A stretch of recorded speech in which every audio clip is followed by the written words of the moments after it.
ಜೀನಾಗೆ ಸಂಪಾದಕತ್ವದಲ್ಲಿ ಜಿಎನ್ಎಸ್ news ಸಾಗರ ಸುತ್ತದ ಆಚೆ ಈಚೆ ಮಂಗಳವಾರದ news ಅಪ್ಡೇಟ್ಗೆ ತಮಗೆ ಸ್ವಾಗತ. ಮುಖ್ಯಾಂಶಗಳು. ಸಂಪಳ್ಳಿ ಸತ್ಯಪ್ಪ ಶ್ರೀಧರ್ ಸಹೋದರರ ಆರೋಪಕ್ಕೆ ಲ್ಯಾವಗೆರೆ ಖಡಕ್ ವಾರ್ನಿಂಗ್. ಅಕ್ರಮ ಮಾಡಿಲ್ಲ, ಕಾನೂನು ಪ್ರಕಾರವೇ ನನ್ನ ಸ್ನೇಹಿತರು ಜಾಗ ಖರೀದಿಸಿದ್ದಾರಲ್ಲ. ಯಾರದ್ದೋ ಕುಮ್ಮಕ್ಕಿನಿಂದ ನನ್ನ ತೇಜೋವಧೆ ಪ್ರಯತ್ನ, ಇಂತಹದ್ದಕ್ಕೆ ಜಗ್ಗೋದಿಲ್ಲ ಬಗ್ಗೋದಿಲ್ಲ ಎಂದ ಲ್ಯಾವಗೆರೆ. ಮಾಜಿ ಶಾಸಕ ಹರತಾಳು ತಮ್ಮ ಕುಟುಂಬದ ಹೆಸರಿಗೆ ಸಂಗಳ ಜಾಗ, ತಮ್ಮ ಕುಟುಂಬದ ಹೆಸರಿಗೆ ಜಿಪಿಎ ಮಾಡಿಸಿದ್ದಾರೆಂದು ಹೊಸ ಬಾಂಬ್ ಸಿಡಿಸಿದ ಕಣ್ಣೂರು. ಸಾಗರ ತಾಲೂಕಿನ ಸಂಪಳ್ಳಿ ಸರ್ವೆ ನಂಬರ್ 31 ಮತ್ತು 31ರ ಜಮೀನಿಗೂ ನನಗೂ ಸಂಬಂಧವಿಲ್ಲ. ಅನಗತ್ಯವಾಗಿ ಜಾಗದ ವಿಷಯದಲ್ಲಿ ಶಾಸಕ ಗೋಪಾಲಕೃಷ್ಣ ಬೇಳೂರು ಅವರನ್ನು ತರುವ ಪ್ರಯತ್ನ ಕೆಲವರು ನಡೆಸುತ್ತಿರುವುದು ಖಂಡನೀಯ. ಈ ಪ್ರಕರಣದ ಹಿಂದೆ ಅಡ್ಡದಾರಿಯಲ್ಲಿ ಹಣ ಗಳಿಸಬೇಕು ಎನ್ನುವ ಕೆಲವರು ಇದ್ದಾರೆ ಎಂದು ಸಾಗರ ನಗರ ಅಭಿವೃದ್ಧಿ ಪ್ರಾಧಿಕಾರದ ಸದಸ್ಯ ಸೋಮಶೇಖರ್ ಲ್ಯಾವಗೆರೆ ತಿಳಿಸಿದರು.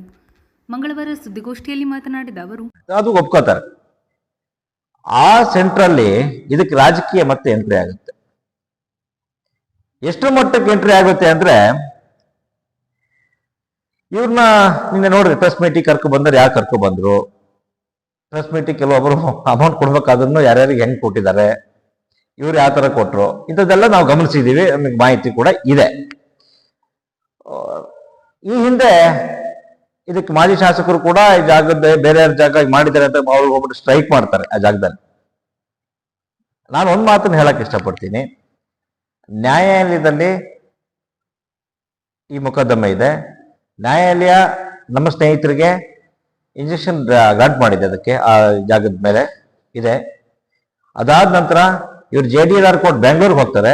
JDLR ಕೋರ್ಟ್ ಅಲ್ಲಿ ಈ ಕೇಸ್ನ 1974ರಲ್ಲಿ ಅವ್ರಿಗೆ ಪೋಡಿ ಆಗಿದೆ, ನೀವು ಸುಳ್ಳು ಹೇಳ್ತಾ ಇದ್ದೀರ ಅಂತ ಹೇಳ್ಬಿಟ್ಟು ರಿಜೆಕ್ಟ್ ಆಗುತ್ತೆ. ರಿಜೆಕ್ಟ್ ಕಾಪಿನೂ ಬೇಕಾದ್ರೆ ನಿಮಗೆ ನಾನು ಕೊಡಕ್ಕೆ ರೆಡಿ ಇದ್ದೀನಿ.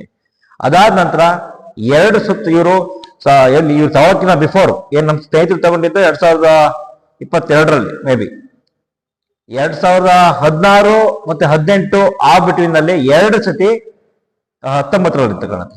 2 ಸತಿ AC ಕೋರ್ಟ್ ಅಲ್ಲಿ ರಿಜೆಕ್ಟ್ ಆಗುತ್ತೆ.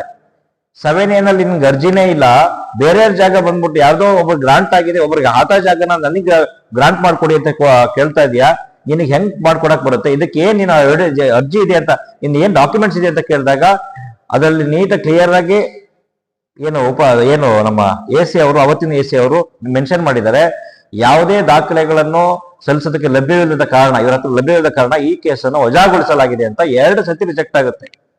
2016, 19 ಈ ತರದ್ದು 2 ಸತಿ ರಿಜೆಕ್ಟ್ ಆಗುತ್ತೆ. ಮತ್ತೆ ಕೂಡ ಇವರು AC ಕೋರ್ಟಿಗೆ ಹೋಗಿದ್ದಾರೆ. ನೋಡಿ ಅದೇನಾಗುತ್ತೆ ಬರಲಿ. ಆಮೇಲೆ ಇಲ್ಲಿ ಕೂಡ ನ್ಯಾಯಾಲಯದಲ್ಲಿ ಕೂಡ ಅದು ಕೇಸ್ ನಡೀತಾ ಇದೆ. ಇವತ್ತು ನಾಳೆ ಅದು ಎವಿಡೆನ್ಸ್ ಬಂದಿರ್ಬೇಕು, ಅದಾಗುತ್ತೆ. ಆದ್ರೆ ಈ ಬಿಟ್ವೀನ್ ಅಲ್ಲಿ ಈ ಕೇಸು ಏನ್ ಇಂಜೆಕ್ಷನ್ ಆರ್ಡರ್ ಇರುವಾಗೇನೆ ಇವರ ಹಿಂದೆ ಒಂದಷ್ಟು ಜನ ಹುಡ್ಕೋತಾರೆ. ಏನು ಸಡನ್ ಆಗಿ ಇದನ್ನ ಪ್ರೆಸ್ ಮೀಟ್ ಮಾಡಾಗಿರ್ಬೋದು. ಮತ್ತೆ ಸೂಡಿಗದ್ದೆ ದೇವರು ನಿಮ್ಗೆ ಗೊತ್ತಿರ್ಬೇಕು, ಎಲ್ಲಿ ನಮ್ಮ ಭಟ್ಕಳ ಸೂಡಿಗದ್ದೆ ಅಂತ ಇದೆ ದೇವಸ್ಥಾನ. ಆ ದೇವಸ್ಥಾನದ ನೋಟಿಸ್ನ ಸಾಗರದಲ್ಲಿ ಕುತ್ಕೊಂಡ್ಬಿಟ್ಟು ಫೇಕ್ ಮಾಡ್ತಾರೆ. ನಿಮಗೆ ಇವತ್ತು ಎವಿಡೆನ್ಸ್ ಪ್ರಕಾರ ಕೊಡ್ತೀನಿ. ಇದು ನೋಟಿಸ್ ಸಾಗರದಲ್ಲಿ ಕುತ್ಕೊಂಡು ಈ ನೋಟಿಸ್ನ ದೇವ್ರ ಫೋಟೋ ಹಾಕಿ ಏನು ಫೇಕ್ ಮಾಡ್ತಾರೆ. ಇದ್ರಲ್ಲಿ ಏನ್ ಮಾಡ್ತಾರೆ, ಸತ್ಯಪ್ಪ, ಶೇಖರಪ್ಪ, ಶ್ರೀಧರ, ವೆಂಕಟೇಶ್ ಇವರಿಗೆ ಜಮೀನು ವಿಚಾರವಾಗಿ ಸೋಮಶೇಖರ್ ಲಾವಗೆರೆ, ಮಂಜು ಸಣ್ಣಕ್ಕಿ, ಹೊಸನಗರ ಇತರರು ಹಣ ಕೊಡುವ ಬಗ್ಗೆ ಮಾತನಾಡಿಕೊಂಡಿದ್ದು 10 ಲಕ್ಷದ 2 ಚೆಕ್ಗಳನ್ನು ನೀಡಿ ಅವರಿಗೆ ಹಣವನ್ನು ನೀಡದೆ 2 ವರ್ಷದಿಂದ ಸತಾಯಿಸುತ್ತಿದ್ದು ಈಗ ಕೊಡುವುದಿಲ್ಲ ಎಂದು ಹೇಳಿರುತ್ತಾರೆ. ನಾವೆಲ್ಲೂ ಕೊಡಲಿಲ್ಲ ಅಂತ ಹೇಳಿಲ್ಲ, ಈಗೂ ಕೊಡಲ್ಲ ಅಂತ ಹೇಳ್ತಾ ಇಲ್ಲ ನಾನು. ಅವತ್ತು ಅವ್ರು ನಮ್ಮ ಸ್ನೇಹಿತರು ಕೂಡ ಅದನ್ನೇ ಹೇಳಿದ್ದಾರೆ. ಏನೋ ನ್ಯಾಯಾಲಯದಲ್ಲಿ ಆಗಿ ಪೊಸಿಷನ್ ಬಂದ್ಮೇಲೆ ಮಾತಾಡಿದ್ವಿ, ನಾವು ನಾಲ್ಗೆ ಮೆಚ್ಕೊತೀವಿ, ಕೊಡ್ತೀವಿ ಅಂತಾನೆ ಅವ್ರು ಕೂಡ ಇವತ್ತಿಗೂ ಅವ್ರು ಇರೋದು ಹೇಳಿರುತ್ತಾರೆ.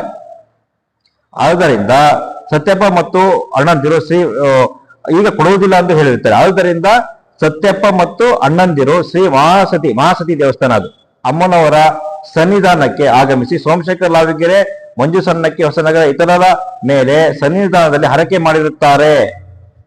ಮಹಾಸತಿ ಅಮ್ಮನವರಿಗೆ ದೀಪಾವಳಿ ಅಮಾವಾಸ್ಯೆ ದಿನದಂದು ಬಲಿ ಕೊಡಲಾಗುವುದು. ಇದರಿಂದ ನಿಮ್ಮ ಮನೆಯಲ್ಲಿ ಯಾವುದೇ ಸಾವು ನೋವು ಉಂಟಾದಲ್ಲಿ ನಾವು ಜವಾಬ್ದಾರರಲ್ಲ. ಇದನ್ನ ಸಾಗರದಲ್ಲಿ ಕುತ್ಕೊಂಡು ನನಗೆ ಕೊರಿಯರ್ ಮಾಡ್ತಾರೆ. ಯಾಕೆ ಈ ಮಾತನ್ನು ಹೇಳ್ತೀನಿ ಅಂದ್ರೆ, ಮಹಾಸತಿ ದೇವಸ್ಥಾನಕ್ಕೆ ನೋಟಿಸ್ ಬಂದ್ಮೇಲೆ ನಾನು ಹೋಗ್ತೀನಿ, ನನಗೂ ನೋಟಿಸ್ ಕೊಡಿಸಿದ್ದಾರೆ. ಸಣ್ಣಕ್ಕಿ ಮಂಜು ಅವರು ಏನು ಅವರು ಇದ್ದಾರೆ, ಅವರು ಕೂಡ ಬರ್ತಾರೆ.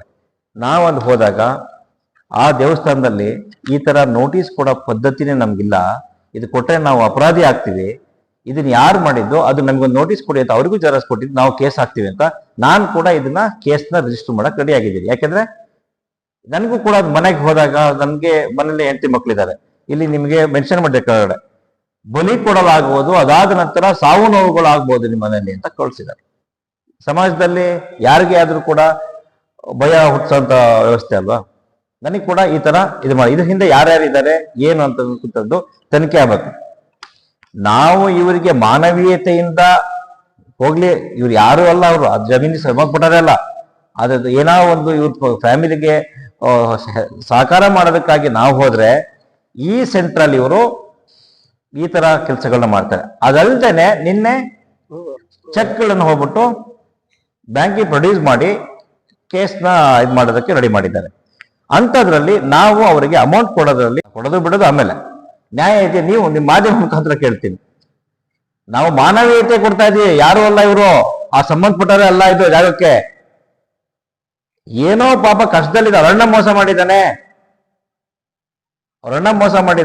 ಎಲ್ಲೋ ಒಂದ್ ಕಡೆ ನಮಗೂ ಒಂದಿಷ್ಟು ಕಡಿಮೆ ರೇಟಲ್ಲಿ ಸಿಕ್ಕಿದೆ ಬಿಡು, ಆ ಕಡಿಮೆ ರೇಟಲ್ಲಿ ಸಿಕ್ಕಿದೆಯಲ್ಲ, ಮತ್ತೆ ಅರಣ್ಯ ಮೋಸ ಮಾಡಿದ್ದಾನೆ, ಅದು ಕೊಟ್ಬಿಡೋಣ ಇವರಿಗೂ ಅಂತ ಹೇಳ್ಬಿಟ್ಟು ನಾವು ಕೊಡ್ತಾ ಇರ್ತಕ್ಕಂಥದ್ದು. ಅವ್ರ ಪಾಪ ಯಾರು ನಮ್ಮ ಸ್ನೇಹಿತರು, ಅಂಥವ್ರಿಗೆ ಹೋಗ್ಬಿಟ್ಟು ಇವರು ಮೋಸ ಮಾಡಿ ಅವ್ರನ್ನ ಹರಾಸ್ಮೆಂಟ್ ಮಾಡ್ತಾರೆ. ಇದನ್ನ ಏನೋ ನೋಟಿಸ್ ಕಳ್ಸೋದಂತೆ, ಫೋನ್ ಮಾಡೋದಂತೆ, ನಿಮ್ ಚೆಕ್ ಹಾಕ್ತೀವಿ ಅಂತ ಅನ್ನೋದಂತೆ, ಆಮೇಲೆ ಪ್ರೆಸ್ ಎದುರುಗಡೆ ಹೋಗ್ಬಿಟ್ಟು ನಿಮ್ ಮಾನ ಮರ್ಯಾದೆ ಹರಾಜ್ ಆಗ್ತೀವಿ ಅಂತ ಹಾಕಿದಾರಲ್ಲ.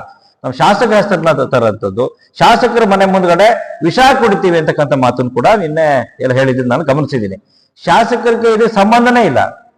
ಇವರು ನೋಟಿಸ್ ಕೊಡೋಂಥವ್ರು, ಕೋರ್ಟ್ಗೆ ಹೋಗೋಂಥವ್ರು, ಅಷ್ಟೆಲ್ಲ ಆದ್ರೂ ಶಾಸಕರ ಹತ್ರ ಯಾಕೆ ಹೋಗ್ತಾರೆ? ಶಾಸಕರಿಗೆ ಏನ್ ಸಂಬಂಧ ಪಾಪ?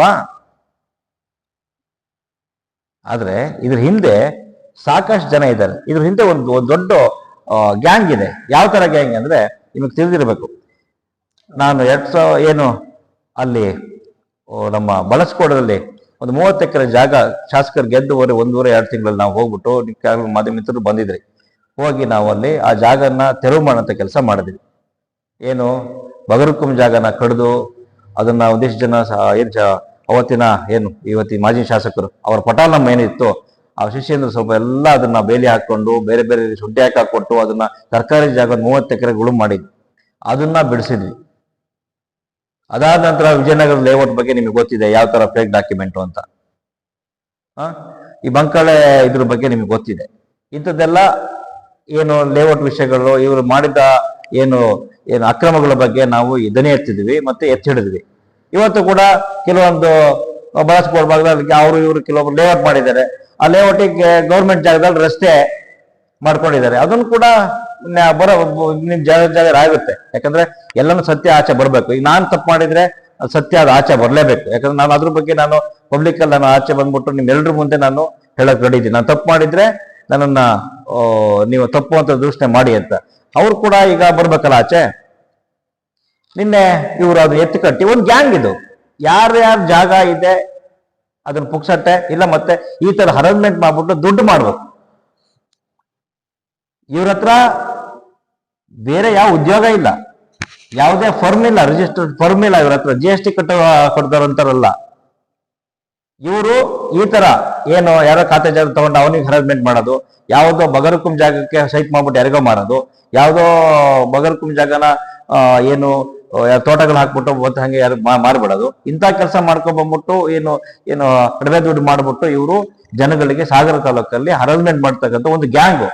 ನಿನ್ನೆ ಕೂಡ ಅದೇ ಗ್ಯಾಂಗ್ಗೆ ಇವ್ರನ್ನ ಕರ್ಕೊಂಡ್ಬಂದ್ಬಿಟ್ಟು ಪ್ರೆಸ್ ಮೀಟ್ ಮಾಡಿಸಿದೆ. ಪ್ರೆಸ್ ಮೀಟ್ ಮಾಡೋದಕ್ಕೂ ಕೂಡ ಹೇಳಿರ್ತಕ್ಕಂಥವ್ರು ಅಂತವ್ನು, ಅವನು ಕೂಡ ಅದೇ ಗ್ಯಾಂಗ್ ಸೇರಿದಂಥವ್ನು. ಇಂಥವ್ರೆಲ್ಲ ಒಂದು ಗ್ಯಾಂಗ್ ಸೇರ್ಬಿಟ್ಟು ಮಾಡ್ತಾ ಇರ್ತಕ್ಕಂಥದ್ದು.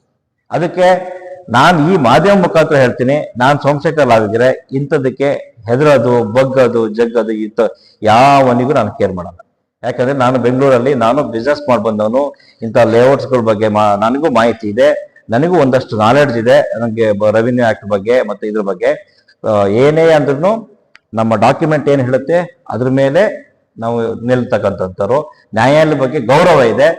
ಘನ ನ್ಯಾಯಾಲಯದಲ್ಲಿ ನಮ್ಮ ಅವ್ರ ಕೇಸ್ ರಿಜಿಸ್ಟರ್ ಆಗಿದೆ ನಮ್ಮ ಸ್ನೇಹಿತರದ್ದು, ಅಲ್ಲಿ ನ್ಯಾಯ ಸಿಗುತ್ತೆ. ಯಾಕಂದ್ರೆ ನಾವು ಯಾವುದೇ ಅಕ್ರಮ ಮಾಡಿಲ್ಲ. ಯಾರೋ ಜಾಗ ಬಂದ್ರು ಅವರು ಅವ್ರು ನಡೆಯುವಂತ ರೇಟ್ ತಗೊಂಡ್ರು, ಇವ್ರಿಗೆ ರಿಜಿಸ್ಟರ್ ಮಾಡ್ಕೊಟ್ಟಿದ್ದಾರೆ. ಅಷ್ಟರಲ್ಲಿದೆ ಬಿಟ್ರೆ ಬೇರೆ ಇದ್ರಲ್ಲಿ ಯಾವ್ದು ಅಕ್ರಮ ಮಾಡಿಲ್ಲ ನಾವು ಅಂತಕ್ಕಂಥದ್ದನ್ನ ನಿಮ್ಮ ಮಾಧ್ಯಮದ ಮುಖಾಂತರ ನಾನು ಸಾಗರ ತಾಲೂಕು ಜನತೆಗೆ ಈ ಮುಖಾಂತರ ಹೇಳಕ್ ಇಷ್ಟಪಡ್ತೀನಿ. ನಾವು ಯಾವುದೇ ರೀತಿಯಲ್ಲಿ ಇವರಿಗೆ ಹಣ ಕೊಟ್ಟಿರ್ತಕ್ಕಂಥ ಚೆಕ್ ಕೊಟ್ಟಿರ್ತಕ್ಕಂಥದ್ದು ಮಾನವೀಯತೆಯಿಂದ ಹೋಗ್ಲಿ, ಅವರು ಕೂಡ ಬದುಕಲಿ ಅಂತ ಹೇಳ್ಬಿಟ್ಟು ಕೊಟ್ವಿ. ಏನೋ ಸ್ವಲ್ಪ ನಮಗೆ ಮಾರ್ಕೆಟ್ ರೇಟ್ ಅಲ್ಲಿ ಒಂಚೂರು ಕಡಿಮೆ ರೇಟ್ ಸಿಕ್ಕಿತ್ತು, ಆ ದುಡ್ಡು ಬೇಡ ಅವರೇ ಕೊಟ್ಬಿಡಿ ಅಂತ ನಮ್ಮ ಹಿರಿಯರು ಹೇಳಿದ್ದಕ್ಕಾಗಿ ಈ ಬದುಕಲಿ ಬಿಡಿ, ಅವ್ರನ್ನ ಮೋಸ ಮಾಡಿದಾಗ ನಾವು ಮಾಡೋದು ಬೇಡ, ಅವ್ರನ್ನ ಮೋಸ ಮಾಡ್ಬಿಟ್ಟಿದ್ದಾರೆ ಅಂತ ಹೇಳ್ಬಿಟ್ಟು ನಾವು ಕೊಟ್ಟಿರ್ತಕ್ಕಂಥದ್ದು. ಅದು ಯಾವಾಗ ನಮ್ಮ ಕೇಸ್ ಇತ್ಯರ್ಥ ಆದ್ಮೇಲೆ ನೀವು ತಗೊಳ್ರಪ್ಪ ಅಂತ ಹೇಳ್ಬಿಟ್ಟು ಕೊಟ್ಟಿರ್ತಕ್ಕಂಥದ್ದು.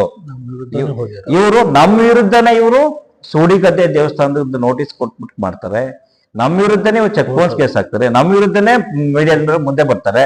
ನಾನು ಈಗ ಮತ್ತೆ ಕೋರ್ಟಿಗೆ ಇವತ್ತೇನೋ ಹೋಗ್ತಿದ್ದಾರಂತೆ. ನಾನು ಮಾನವೀಯತೆಯಿಂದ ನಮ್ಗೆ ಕೊಟ್ಟಿರ್ತಕ್ಕಂಥ ದುಡ್ಡನ್ನ ನಾವು ಈಗ ನೀವೇ ಮಾಧ್ಯಮ ಮುಖಾಂತರ ನಾವು ಕೇಳಕ್ ಇಷ್ಟಪಡ್ತೀನಿ, ನಾವು ಇಂಥವರಿಗೆ ನಾವು ಸಹಕಾರ ಮಾಡ್ಬೇಕಾ ಅದನ್ನ ಜನತೆ ಹೇಳ್ಬೇಕು, ಮತ್ತೆ ಅವರ ಆತ್ಮಾವಲೋಕನ ಮಾಡ್ಕೋಬೇಕು. ದಯಮಾಡಿ ನಾನು ಈ ಮಾಧ್ಯಮ ಮುಖಾಂತರ ಹೇಳ್ತೀನಿ, ನಾನು ಸಂಶಯಕರಾಗಿದ್ರೆ ಇಂಥದಕ್ಕೆ ಹೆದರೋದು, ಬಗ್ಗೋದು, ಜಗ್ಗೋದು ಇಂಥದ್ದು ಯಾವ ಮನೆಯೂ ನನಗೆ. ಯಾಕಂದರೆ ನಾನು ಬೆಂಗಳೂರಲ್ಲಿ ನಾನು ಬಿಸ್ನೆಸ್ ಮಾಡ್ಬಂದವನು, ಇಂಥ ಲೇಔಟ್ಸ್ಗಳ ಬಗ್ಗೆ ನನಗೂ ಮಾಹಿತಿ ಇದೆ, ನನಗೂ ಒಂದಷ್ಟು ನಾಲೆಡ್ಜ್ ಇದೆ. ನನಗೆ ರೆವಿನ್ಯೂ ಆ್ಯಕ್ಟ್ ಬಗ್ಗೆ ಮತ್ತು ಇದ್ರ ಬಗ್ಗೆ ಏನೇ ಆದ್ರೂ ನಮ್ಮ ಡಾಕ್ಯುಮೆಂಟ್ ಏನಿರುತ್ತೆ ಅದ್ರ ಮೇಲೆ ನಮ್ಮ ಮೇಲಿರ್ತಕ್ಕಂಥವ್ರು ನ್ಯಾಯಾಂಗ ಬಗ್ಗೆ ಗೌರವ ಇದೆ. ನನ್ನ ನ್ಯಾಯಾಂಗದಲ್ಲಿ ನಮಗೆ ಆ ಕೇಸ್ ರಿಜಿಸ್ಟರ್ ಆಗಿದೆ ಸ್ನೇಹಿತರು, ಅಲ್ಲಿ ನ್ಯಾಯ ಸಿಗುತ್ತೆ. ಯಾಕಂದರೆ ನಾವು ಯಾವುದೇ ಅಕ್ರಮ ಮಾಡಿಲ್ಲ, ಯಾವುದೋ ಜಾಗ ಬಂದರು ಅವರು ನಡೆಯುವಂಥ ರೇಟ್ ತಗೊಂಡ್ರು, ಇವರು ರಿಜಿಸ್ಟರ್ ಮಾಡಿಕೊಟ್ಟಿದ್ದಾರೆ. ಅಷ್ಟವಿದೆ ಅಂದರೆ ಬೇರೆ ಇದ್ರಲ್ಲಿ ಯಾವುದೋ ಅಕ್ರಮ ಮಾಡಿಲ್ಲ ನಾವು ಅಂತಕ್ಕಂಥದ್ದನ್ನ ನಿಮ್ಮ ಮಾಧ್ಯಮದ ಮುಖಾಂತರ ನಾನು ಸಾಗರ ತಾಲೂಕು ಜನತೆಗೆ ಈ ಮುಖಾಂತರ ಹೇಳಕ್ಕೆ ಇಷ್ಟಪಡ್ತೀನಿ. ನಾವು ಯಾವುದೇ ರೀತಿಯಲ್ಲಿ ಇವರಿಗೆ ಹಣ ಕೊಟ್ಟಿರ್ತಕ್ಕಂಥ ಚೆಕ್ ಕೊಟ್ಟಿರ್ತಕ್ಕಂಥದ್ದು ಮಾನವೀಯತೆಯಿಂದ ಹೋಗ್ಲಿ, ಅವರು ಕೂಡ ಬದುಕಲಿ ಅಂತ ಹೇಳ್ಬಿಟ್ಟು ಕೊಟ್ವಿ. ಏನೋ ಸ್ವಲ್ಪ ನಮಗೆ ಮಾರ್ಕೆಟ್ ರೇಟಲ್ಲಿ ಒಂಚೂರು ಕಡಿಮೆ ರೇಟ್ ಸಿಕ್ಕಿತ್ತು, ಆದರೂ ಬೇಡ ಅವರೇ ಕೊಟ್ಬಿಡಿ ಅಂತ ನಾವು ಹಿರಿಯರು ಹೇಳೋದಕ್ಕಾಗಿ ಈ ಬದುಕಲಿ ಬಿಡಿ, ಅವರನ್ನ ಮೋಸ ಮಾಡಿದ್ರೆ ನಾವು ಮಾಡೋದು ಬೇಡ, ಅವ್ರನ್ನ ಮೋಸ ಮಾಡಿಬಿಟ್ಟಿದೆ ಅಂತ ಹೇಳ್ಬಿಟ್ಟು ನಾವು ಕೊಟ್ಟಿರ್ತಕ್ಕಂಥದ್ದು. ಅದು ಯಾವಾಗ ನಮ್ಮ ಕೇಸ್ ಇತ್ಯರ್ಥ ಆದ್ಮೇಲೆ ನೀವು ತಗೊಳ್ರಪ್ಪ ಅಂತ ಹೇಳ್ಬಿಟ್ಟು ಕೊಟ್ಟಿರ್ತಕ್ಕಂಥದ್ದು. ಇವರು ನಮ್ಮ ವಿರುದ್ಧನೇ ಇವರು ಸೂಡಿಗದ್ದೆ ದೇವಸ್ಥಾನದ ನೋಟಿಸ್ ಕೊಟ್ಟು ಮಾಡ್ತಾರೆ, ನಮ್ಮ ವಿರುದ್ಧನೇ ಇವರು ಚೆಕ್ ಬೌನ್ಸ್ ಕೇಸ್ ಆಗ್ತದೆ, ನಮ್ಮ ವಿರುದ್ಧನೇ ಮೀಡಿಯಾಗಳು ಮುಂದೆ ಬರ್ತಾರೆ. ನಾನು ಈಗ ಮತ್ತೆ ಕೋರ್ಟಿಗೆ ಇವತ್ತೇನು ಹೋಗ್ತಿದ್ದಾರಂತೆ, ನಾನು ಮಾನವೀಯತೆಯಿಂದ ಕೊಟ್ಟಿರ್ತಕ್ಕಂಥದ್ದನ್ನ ನಾವು ಈಗ ನೀವೇ ಮಾಧ್ಯಮ ಮುಖಾಂತರ ನಾವು ಕೇಳೋಕೆ ಇಷ್ಟಪಡ್ತೀನಿ, ನಾವು ಇಂಥವರಿಗೆ ನಾವು ಸಹಕಾರ ಮಾಡಬೇಕಾ ಅದನ್ನು ಜನತೆ ಹೇಳಬೇಕು, ಮತ್ತು ಅವರ ಆತ್ಮಾವಲೋಕನ ಮಾಡಬೇಕು. ಅವ್ರಿಗೆ ಸ್ವಾಗತ ಕೊಡ್ತಾ ನಿನ್ನೆ ಇಬ್ಬರು ಸಂಪಳ್ಳಿ ಊರವರು ಅಂತ ಹೇಳ್ಬಿಟ್ಟಿದ್ರು, ಪ್ರೆಸ್ ಮೀಟ್ನ ಮಾಡಿಬಿಟ್ಟು ನಮ್ಮ ಬಗ್ಗೆ ಇರಿಸದ ಆರೋಪವನ್ನು ಮಾಡಿದರು. ಮಾಧ್ಯಮ ಮುಖಾಂತರ ನಾವು ಅದನ್ನು ಗಮನಿಸಿದ್ವಿ. ನಿಮಗೆ ಆ ಸಂಪಳ್ಳಿ ಜಾಗ ವಿಷಯಕ್ಕೆ ಹೇಳ್ಬೇಕಂದ್ರೆ ನನಗೆ ಅದಕ್ಕೆ ಯಾವ ಸಂಬಂಧವಿಲ್ಲ. ಒಂದು ಎರಡನೇದು, ಆ ಜಾಗ ಬಂದ್ಬಿಟ್ಟು ತುಳಜಪ್ಪ ಫ್ಯಾಮಿಲಿ ಅಂತ ಹೇಳ್ಬಿಟ್ಟು ತ್ಯಾಗದಂಥ ಜಾಗ. ಅವರಿಗೆ 1964ರಲ್ಲಿ ಟೆರೆನ್ಸ್ನಲ್ಲಿ ಗ್ರಾಂಟ್ ಆಗ್ತದೆ, 1974ರಲ್ಲಿ ಓಡಿ ಆಗುತ್ತೆ ಜಮೀನು ಹೆಸರು. 1974 ಒಂದು ಕೋಡಿ ಆಯಿತು ಅಂದರೆ ಅದು ಸರ್ವೆ ನಂಬರ್ 29 ಅಂತ. ಒಂದ್ಸತಿ ಕೋಡಿ ಆಯಿತು ಅಂದರೆ ಸರ್ವೆ ನಂಬರ್ ಚೆಕ್ ಮಾಡ್ತಾರೆ, ಪಕ್ಕ ಕೊಡ್ತಾರೆ. ಯಾವುದಲ್ಲ 29 30 ಕೊಡ್ಬೋದು, 31 ಕೊಡ್ಬೋದು, ಈ ಥರ. ಇದು 31/1 31/2 ಅಂತ ಕ್ಲಿಯರಾಗಿ ಕೊಟ್ಟಿದ್ದಾರೆ. ಇವತ್ತೇನು ನಿನ್ನೆ ಯಾಕೆ ಅಂತ ಹೇಳ್ತಾ ಇದ್ದೀನಿ ಅಂದರೆ ಆ ಜಾಗದ ಬಗ್ಗೆ ಮಾಹಿತಿ ಇರಲಿ ಅಂತ ನಾನು ಹೇಳ್ತಾ ಇದ್ದೆ. ಈ ಜಾಗವನ್ನು ಕಳೆದ 1.5-2 ವರ್ಷ ಹಿಂದೆ ನನ್ನ ಸ್ನೇಹಿತರಿಗೆ ಯಾರೋ ಈ ಥರ ಜಾಗ ಇದೆ ತಗೊಂತೀರಾ ಅಂತ ಬಂದಾಗ ಅವರು ತುಳಜಪ್ಪ ಫ್ಯಾಮಿಲಿಯ ಏನು ಮೆಂಬರ್ಸ್ಗಳೆಲ್ಲ ಸೇರಿ ಅವ್ರು 2 ಕುಟುಂಬ, ಅವರಿಗೆ 2 ಜನ ಏನು ಇಬ್ಬರನ್ನ ಮದುವೆ ಆಗಿರ್ತಾರೆ, 2 ಕುಟುಂಬಕ್ಕೂ ಅದೊಂದು ಭಾಗ ಮಾಡಿರ್ತಾರೆ. ಅವ್ರು 2 ಕುಟುಂಬದ ಒಟ್ಟುಗೂಡಿ ಸೇರಿಬಿಟ್ಟು ನನ್ನ ಸ್ನೇಹಿತರು ಒಬ್ಬರಿಗೆ ರಿಜಿಸ್ಟರ್ ಮಾಡ್ತಾರೆ. ಅವ್ರು ಬಂದ್ಬಿಟ್ಟು ಜಾಗ ನೋಡ್ಬಿಟ್ಟು ಸರ್ವೆ ಮಾಡಿಸಿ ಅದಾದಂತ ತಗೊಳ್ತಾರೆ. ಆ ಟೈಮಲ್ಲಿ ಯಾರೂ ಇದ್ದಿಲ್ಲ. ಅದು ತಗೊಂಡು ಆದಮೇಲೆ ಅವತ್ತು ರಾಜಕಾರಣ ಆಗಿತ್ತು, ನೀವು ಈ ಥರ ತಗೊಂಡಿದ್ದಾರೆ ಅಂತ ತಕ್ಷಣ ಕುಟ್ಕೊತಾರೆ, ನಮ್ಮ ಜಾಗ ನಮ್ಮ ಜಾಗ ಇತ್ತು, ನಮ್ಮ ಜಾಗ. ಆ ಸಂದರ್ಭದಲ್ಲಿ ಈಗೇನು ನಿನ್ನೆ ಪ್ರೆಸ್ ಡಿಸ್ಪ್ಯೂಟ್ ಮಾಡಿರ್ತಕ್ಕಂಥವ್ರು ಏನು ಅವ್ರು ಇಬ್ಬರಿದ್ದಾರೆ, ಯಾರು ಸತ್ಯಪ್ಪ ಮತ್ತೆ ಅವರ ಅಣ್ಣ ಶ್ರೀಧರ್, ಅಣ್ಣ ತಮ್ಮ ಶ್ರೀಧರ್.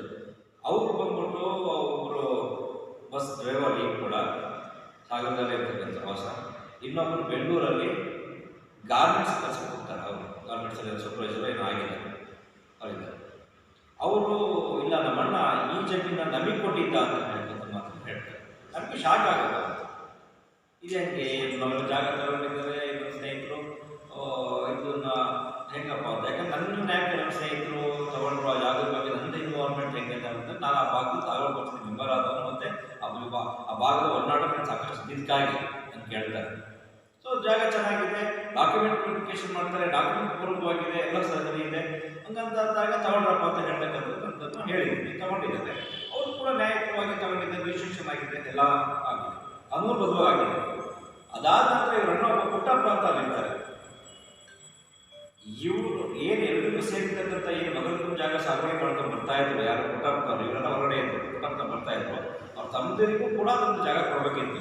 ಅವ್ರು ಕೊಡದೇನೆ ಆ ಭಗವಂತನ ಜಾಗನ ಅವನು ಮತ್ತೆ ಅವನ ಹೆಂಡತಿ ಹೆಸರಲ್ಲಿ ಇದು ಮಾಡ್ಕೊತಾರೆ, ಏನು ಹಕ್ಕದ ತಗೊಂತಾರೆ, ಅದು ಜಾಗ ಇಬ್ಬರು ಹೆಸರಲ್ಲಿ ತಗೊಂತಾರೆ.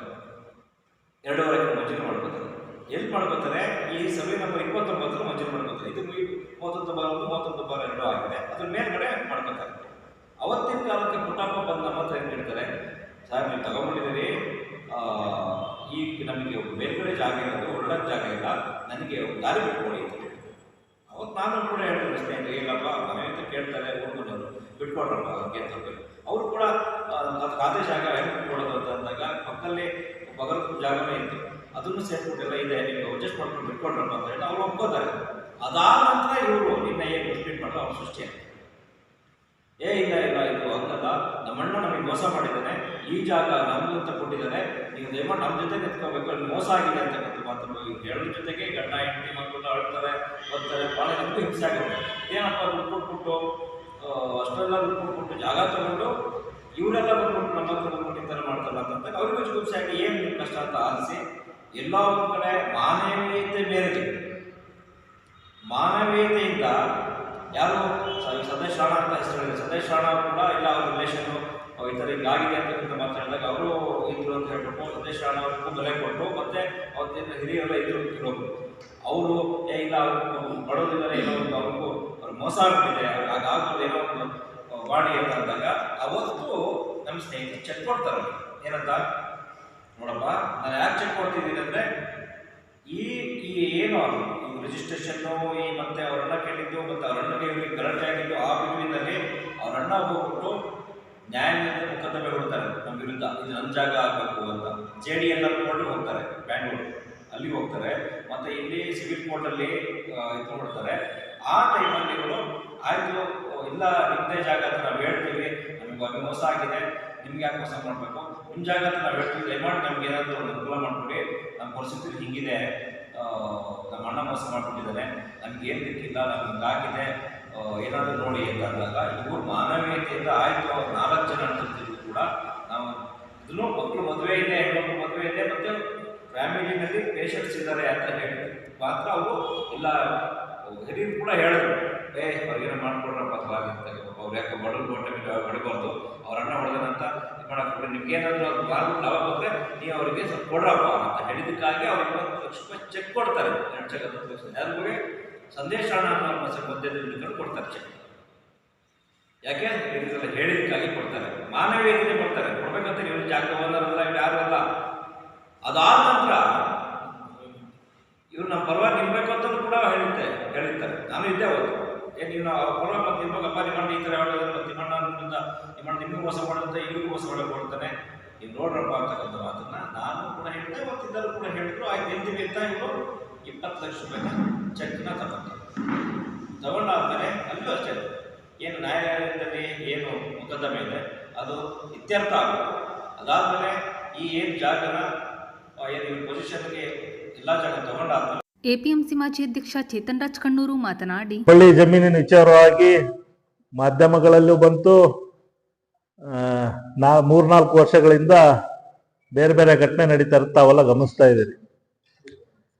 ಮಾಜಿ ಶಾಸಕರು ಈ ಜಾಗದಲ್ಲಿ ಹೋಗ್ಬಿಟ್ಟು ಪ್ರತಿಭಟನೆ ಮಾಡಿದ್ದು, ಪ್ರೆಸ್ ಮೀಟ್ಗಳನ್ನು ಮಾಡಿದ್ದು, ಅನಂತಪುರದ ಮಾಜಿ ಜಿಲ್ಲಾ ಪಂಚಾಯತ್ನವರು ಪ್ರೆಸ್ ಮೀಟಲ್ಲಿ ಹೇಳೋದು, ಸಂಪಳ್ಳಿ ರೈತರಿಗೆ ತುಂಬಾ ತೊಂದರೆ ಕೊಟ್ಟರು ಅನ್ನೋದು, ಮಾಡಿದ್ದು ಮತ್ತೊಂದು.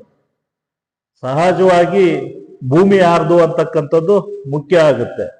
ಕೆಲವು ಕೇಸ್ನಲ್ಲಿ ಓನರೇ ಯಾರು ಏನಂತ ಗೊತ್ತಿರಲ್ಲ. ಈಗ 50-60 ವರ್ಷದ ಹಿಂದಿಂದ ಯಾರು ಜಮೀನ್ ಮಾಡ್ಕೊಂಡು ಬಂದಿದ್ರೆ ಅದು ಬೇರೆ ತರ ಇರುತ್ತೆ. ಈ ಏನು ಜಮೀನಿನ ಮೂಲ ಓನರು ಇದ್ದಾರೆ ಅವರು ಕೆಲವು ಸಂದರ್ಭದಲ್ಲಿ ಇವರು ಆ ಭಾಗದ ಬಡವರು ಮತ್ತೆ ರೈತರಾಗಿದ್ರಿಂದ ಕೆಲವು ಸಂದರ್ಭದಲ್ಲಿ ಸಾಗುವಳಿ ಮಾಡ್ಕೊಳ್ಳೋದಕ್ಕೆ, ಜೋಳ ಹಾಕೊಳ್ಳೋದಕ್ಕೆ ಈ ತರದ್ದು ಕೊಟ್ಟಿರ್ಬೋದು. ಹಾಗಂತ ಆ ಜಮೀನೇ ನಮ್ದು ಅಂತ ಹೇಳ್ಬಿಟ್ಟು ಇವ್ರು ಹೇಳತಕ್ಕಂಥದ್ರಲ್ಲಿ ನ್ಯಾಯ ಇರೋದಿಲ್ಲ. ಒಂದು. ಎರಡನೇದಾಗಿ ಇಲ್ಲ ಅದು ಬಹಳ ವರ್ಷದಿಂದ ರೈತರೇ ಸಾಗುವಳಿ ಮಾಡ್ತಿದ್ದು, ಅವರಿಗೆ ಆ ಜಮೀನು ಇವರು ಫೇಕ್ ಡಾಕ್ಯುಮೆಂಟ್ಸ್ ಕ್ರಿಯೇಟ್ ಮಾಡಿ ಈ ಜಮೀನನ್ನ ಪಡ್ಕೊಳ್ಳೋದಕ್ಕೆ ಮಾಡ್ತಾ ಇದಾರೆ ಅಂತ ಏನು ಹಾಲಪ್ಪನವರು ಮತ್ತೆ ಅವರ ಪಟಾಲ ಹೇಳ್ತಾ ಇದೆಯಲ್ಲ, ಅದರಲ್ಲಿ ನೇರವಾಗಿ ಸೋಮಶೇಖರ್ ಅವ್ರ ಪಾತ್ರ ಇಲ್ಲ ಅಂತಕ್ಕಂಥದ್ದು ಸಹಜವಾಗಿ ಇದೆ. ಮತ್ತೆ ಯಾವುದೇ ತರ ಡಾಕ್ಯುಮೆಂಟ್ಸ್ ಈ ಆಚಾರ ಹೇಳ್ತಕ್ಕಂಥವ್ರು ಹಾಲಪ್ಪನವರು ಇಲ್ಲಿ ಸಂಘದಲ್ಲಿ ಸರ್ವೆ ನಂಬರ್ 74 ಎಷ್ಟು ವರ್ಷದಿಂದ ಸೂರ್ಣಗದ್ದೆ ರೈತರು ಜಮೀನ್ ಮಾಡ್ತಾ ಇದ್ದಾರೆ. ಹತ್ರ ನನಗೆ ಗೊತ್ತಿರಂಗೆ ಒಂದು 50 ವರ್ಷಕ್ಕೂ ಅಥವಾ 60 ವರ್ಷದ ಮೇಲಾಯ್ತಾ ಜಮೀನನ್ನ ನಮ್ಮ ಸೂರ್ಣಗದ್ದೆ ರೈತರು ಮಾಡ್ತಾ, 3-4 ಜನ ರೈತರು ಮಾಡ್ತಾ. ಅದು ಟೈಟಲ್ ಹಿಂದೆ ಹಳೆ ಒಡೆಯರ ಹೆಸರಿನಲ್ಲೇ ಇತ್ತು ಅನ್ನೋ ಒಂದೇ ಕಾರಣಕ್ಕಾಗಿ ಇವತ್ತು ಯಾರ ಹೆಸರಿಗೆ ನೀವು ನಿಮ್ ಕುಟುಂಬದ ಯಾರ ಹೆಸರಿಗೆ GPA ಮಾಡ್ಕೊಂಡಿದ್ದೀರಿ, ಅಲ್ಲಿ ಒಂದ್ ನ್ಯಾಯ ಇಲ್ಲಿ ಒಂದ್ ನ್ಯಾಯ ಅಲ್ಲಲ್ಲ. ಅಲ್ಲೂ ರೈತರ ಪರವಾಗಿ ಮಾತಾಡೋರು ಇಲ್ಲೂ ರೈತರ ಪರವಾಗಿ ಈಗ ಮಾತಾಡ್ಬೇಕಲ್ಲ. ಈ ಭೂಮಿನೆಲ್ಲ ರೈತರಿಗೆ ಸಿಗೋ ಹಾಗೆ ಮಾಡ್ಬೇಕಲ್ಲ. ದಯಮಾಡಿ ಆ ಸಂಘದಲ್ಲಿರ್ತಕ್ಕಂಥ ಸರ್ವೆ ನಂಬರ್ 74 ಏನ್ GPAನ ನಿಮ್ ಕುಟುಂಬದ ಹೆಸರಿಗೆ ಮಾಡ್ಕೊಂಡಿದ್ದೀರಿ, ಆ ಜಮೀನಲ್ಲ ಫಸ್ಟ್ ಅಲ್ಲಿರ್ತಕ್ಕಂಥ ಏನು ಉಳುಮೆ ಮಾಡ್ತಾ ಇದ್ದಂತ ರೈತರ ಹೆಸರಿಗೆ ಕೊಟ್ಬಿಟ್ಟು ಆ ನಂತರ ನೀವು ನಿಮ್ ಪಟಾಲಂ ಏನು ಬಿಜೆಪಿ ಅವ್ರು ಇದನ್ನೊಂದು ರಾಜಕಾರಣಕ್ಕೆ ಬಳಸ್ಕೊಳ್ತಾ ಇದ್ದೀರಲ್ಲ, ಸಂಪಳ್ಳಿ ಕಡೆ ಬಂದು ಆಮೇಲೆ ಹೋರಾಟ ಮಾಡ್ಬೇಕು ಅಂತಕ್ಕಂಥದ್ದು ನನ್ನ ಆಗ್ರಹ ಇದೆ. ನಾವೆಲ್ಲೂ ಕೂಡ ನೀವು GPA ಮಾಡ್ಕೊಂಡಿದ್ದೀರಿ ಮತ್ತೊಂದು ಅಂತೇಳಿ ರಾಜಕಾರಣಕ್ಕೆ ಹಾಲಪ್ಪನವ್ರೆ ಅದನ್ನು ಬಳಸ್ಕೊಳ್ತಾ ಇಲ್ಲ. ನೀವು ಕ್ಷುಲ್ಲಕ ವಿಚಾರಗಳನ್ನ ರಾಜಕಾರಣಕ್ಕೆ ಎಳೆದು ತರಬೇಡಿ. ಅದೇನೋ ಅಂತಾರಲ್ಲ ಹಂಗೆ ನಿಮ್ಮವೇ ಎಲ್ಲ 108 ಇರುವಾಗ ಕಾಂಗ್ರೆಸ್ ಮುಖಂಡರು ಸುದ್ದಿ ಬೇಡ ಅಂತೇಳಿ ಈ ಸಂದರ್ಭದಲ್ಲಿ ಹೇಳ್ತೀನಿ. ಯಾಕಂದ್ರೆ ಅಲ್ಲಿ ರತ್ನಾಕರ್ ಹೊನಗೋಡ್ದಿರ್ಬೋದು, ಈಗ ಹಾಲಪ್ಪನವ್ರದ್ದು ಈಗೇನ್ ಹೇಳಿದೆ ಸರ್ವೆ ನಂಬರ್ 74 ಇದು ಹೊರತುಪಡಿಸಿ ಬೇರೆ ಬೇರೆ ಬೇಕಾದಷ್ಟು ಇದಾವೆ. ಇದು ಸುಳ್ಳು ಅಂತ ಅನ್ನೋದಾದ್ರೆ ಆಯ್ತು, ನೀವು ಯಾರ ಹೆಸರಿಗೆ GPA ಮಾಡಿಸಿದ್ರೆ GPA ತಗೊಂಡ್ ಬರ್ತೀವಿ, ಮತ್ತೆ ಅಲ್ಲಿರ್ತಕ್ಕಂಥ ರೈತರನ್ನ ಸೇರಿಸ್ತೀವಿ. ಸತ್ಯನ ಸುಳ್ಳು ಅಂತಕ್ಕಂಥದ್ದು ಮಾಧ್ಯಮದ ಎದುರೆ ಮಾಧ್ಯಮ ಸ್ನೇಹಿತರನ್ನ ಕರ್ಕೊಂಡೋಗಿ ಸ್ಥಳದಲ್ಲಿ ಚರ್ಚೆ ಮಾಡೋಣ. ಮೋಸ ಆಗ್ತಾ ಇದೆಯೋ ಇಲ್ಲೋ, ಸೂರ್ಣಗದ್ದೆ ರೈತರಿಗೆ ಮೋಸ ಆಗ್ತಾ ಇದೆಯೋ ಇಲ್ಲೋ, ಹಾಲಪ್ಪನ ಕುಟುಂಬದವ್ರ ಕಡೆಯಿಂದ ಮೋಸ ಆಗ್ತಾ ಇದೆಯೋ ಇಲ್ಲ ಅಂತಕ್ಕಂಥದ್ದನ್ನ ಚರ್ಚೆ ಮಾಡೋಣ. ಸಂಪಳ್ಳಿನಲ್ಲೂ ಏನೇನಾಗಿದೆ ಏನು ಅಂತಕ್ಕಂಥದ್ದನ್ನ ಸಾರ್ವಜನಿಕರನ್ನ ಮಾಧ್ಯಮದವ್ರನ್ನೆಲ್ಲ ಸೇರಿ ಚರ್ಚೆ ಮಾಡೋಣ, ಯಾವ್ದು ಸರಿ ಯಾವ್ದು ತಪ್ಪು ಅಂತಕ್ಕಂಥದ್ದನ್ನ. ಹಾಗಾಗಿ ಸುಮ್ಮನೆ ಅನಾವಶ್ಯಕ ರಾಜಕಾರಣ ಮಾಡೋದಕ್ಕೆ ಬೇಕಾದಷ್ಟು ವಿಷಯಗಳಿದಾವೆ. ರಾಜಕಾರಣ ಮಾಡುವ ವಿಷಯಗಳಲ್ಲಿ ಇಟ್ಕೊಂಡು ರಾಜಕಾರಣ ಮಾಡಿ. ಸುಮ್ಮನೆ ಕ್ಷುಲ್ಲಕ ವಿಚಾರಗಳನ್ನ ಈಗ ಏನಾಗ್ಬಿಟ್ಟಿದೆ, ಸದ್ಯದಲ್ಲೇ ತಾಲೂಕ್ ಪಂಚಾಯತ್ ಜಿಲ್ಲಾ ಪಂಚಾಯತ್ ಚುನಾವಣೆಗಳು ಬರ್ತಾ ಇದೆ. ಸೋಮಶೇಖರ್ ಲಾವಗೇರಿ ಅವರು ಕೂಡ ನಮ್ಮ ಪಾರ್ಟಿಯ ಒಬ್ಬ ಪ್ರಮುಖ ಲೀಡರ್, ಎಲ್ಲೋ ಒಂದ್ ಕಡೆ ಚುನಾವಣೆಗೆ ನಿಲ್ತಾರೆ ಅಂತಕ್ಕಂಥದ್ದಿದೆ. ಒಂದಿಷ್ಟು ಅವ್ರ ತೇಜೋವಧೆ ಮಾಡ್ಬೇಕು. ಆ ಕಾರಣಕ್ಕಾಗಿ ಈ ತರದವೆಲ್ಲ ಬರ್ತವೆ. ಅದನ್ನು ಹೊರತುಪಡಿಸಿದ್ರೆ ಇದರಲ್ಲಿ ಯಾವುದೇ ತರದ ಸತ್ಯಾಸತ್ಯತೆ ಇಲ್ಲ. ಹಾಗಿರೋದ್ರಿಂದ ಈ ಸಂಪಳ್ಳಿದ್ನ ಹೇಗೆ ಚರ್ಚೆ ಮಾಡ್ತಾ ಇದ್ದೀರೋ ಹಿಂಗೆ ಸಂಘದ 74ನೇ ಸರ್ವೆ ನಂಬರ್ ಬಗ್ಗೆನೂ ಒಂದಿಷ್ಟೆಲ್ಲ ಚರ್ಚೆ ಮಾಡೋಣ. ಅಲ್ಲಿರೋ ರೈತರನ್ನು ಎಲ್ಲ ಕೂಡ್ಸ್ಕೊಂಡು ಅವ್ರದ್ದು ಅಹವಾಲನ್ನು ಕೇಳೋಣ ಅಂತ ಹೇಳ್ತಾ, ಮುಂದಿನ ದಿನಗಳಲ್ಲಿ ಇದಕ್ಕೆ ನೀವು ಉತ್ತರ ಕೊಡಬೇಕು ಅಂತಕ್ಕಂಥದ್ದು ಕೂಡ ಹಾಲಪ್ಪನವರಿಗೆ ವಿನಂತಿಯನ್ನು ಮಾಡ್ತೇನೆ. ಇದು ಮಂಗಳವಾರದ ಸಮಗ್ರ ಸುದ್ದಿ. ನಿರಂತರ ಸುದ್ದಿಗಾಗಿ ನೋಡ್ತಾ ಇರಿ GNS ನ್ಯೂಸ್. ನಮಸ್ಕಾರ.